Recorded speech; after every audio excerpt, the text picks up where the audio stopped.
আসসালামু আলাইকুম। নাবাটিকলের পক্ষ থেকে আপনাদের সবাইকে শুভেচ্ছা জানাচ্ছি। আমি নাদিমুল হক চুলাস। বন্ধুরা দেখতেই পাচ্ছেন আজকে সরাসরি ল্যাব থেকে ভিডিও রেকর্ড করতেছি। তো এটা হলো মোটামুটি আমার ওয়ার্কিং টেবিল। আর একটা রুম আছে, সেখানেও কাজ করা হয়। বাট এখানে টেবিলটা অনেক বড়, এখানে কাজ করতে মোটামুটি একসাথে অনেক কম্পোনেন্ট নিয়ে কাজ করা যায়। এটা তো আজকের এই ভিডিওটাতে মূলত আপনাদের সাথে আমাদের একটা নতুন ডেভেলপ করা প্রজেক্ট শেয়ার করব। তো আপনারা প্রায় সময় দেখেন যে আমরা আমাদের ইউটিউব চ্যানেলে আমরা যে প্রজেক্টগুলো ডেভেলপ করি নাবাটেক ওয়ার্ল্ড থেকে, সেই প্রজেক্টগুলো আপনাদের সাথে শেয়ার করি। তো তারই ধারাবাহিকতা আজকে আরেকটা প্রজেক্ট শেয়ার করব।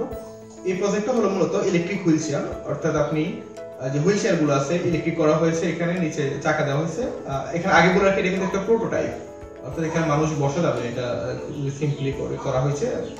তো আমরা জাস্ট প্রোটোটাইপ হিসেবে এটা ব্যবহার করতেছি আর কি।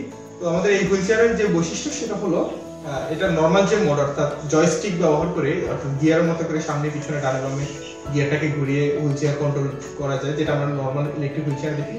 সেই মোডটাও রাখা হয়েছে, তবে সেটা হলো ওয়্যারলেস, অর্থাৎ আপনি তার ছাড়া দূর থেকে এটা করতে পারবেন। আর এর পাশাপাশি আরেকটা মোড রাখা হয়েছে, সেটা হলো জেস্টার কন্ট্রোল।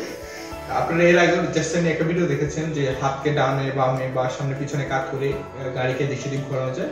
তো সেই সিস্টেমটা মূলত আমরা এখানেও রেখেছি ওয়্যারলেসলি। এই দুইটা মোডে হুইল চেয়ারটা কাজ করবে। তো আমরা সাউন্ড ভয়েস কমান্ড দিয়েও এটাকে কন্ট্রোল করার যেটা সেটা নিয়ে কাজ করতেছি, বাট সময় স্বল্পতার কারণে করা হয়নি। এটা ইনশাআল্লাহ নেক্সট ভিডিওতে সেটা দেখাবো আপনাদেরকে। আজকে মূলত এই দুইটা মোডই করেছি। আর এখানে একটা কথা বলে রাখি, এই প্রজেক্টগুলো মূলত আমাদের নিজস্ব একদম ইউনিক কোনো কন্টেন্ট না। এগুলো ইউটিউবে সার্চ করলে এরকম আপনি আরো ভিডিও দেখবেন বা আরো প্রজেক্ট এরকম রয়েছে। আমরা জাস্ট চেষ্টা করি যে নিজেদের মতো করে এগুলোকে কাস্টমাইজ করে ব্যবহার করার জন্য।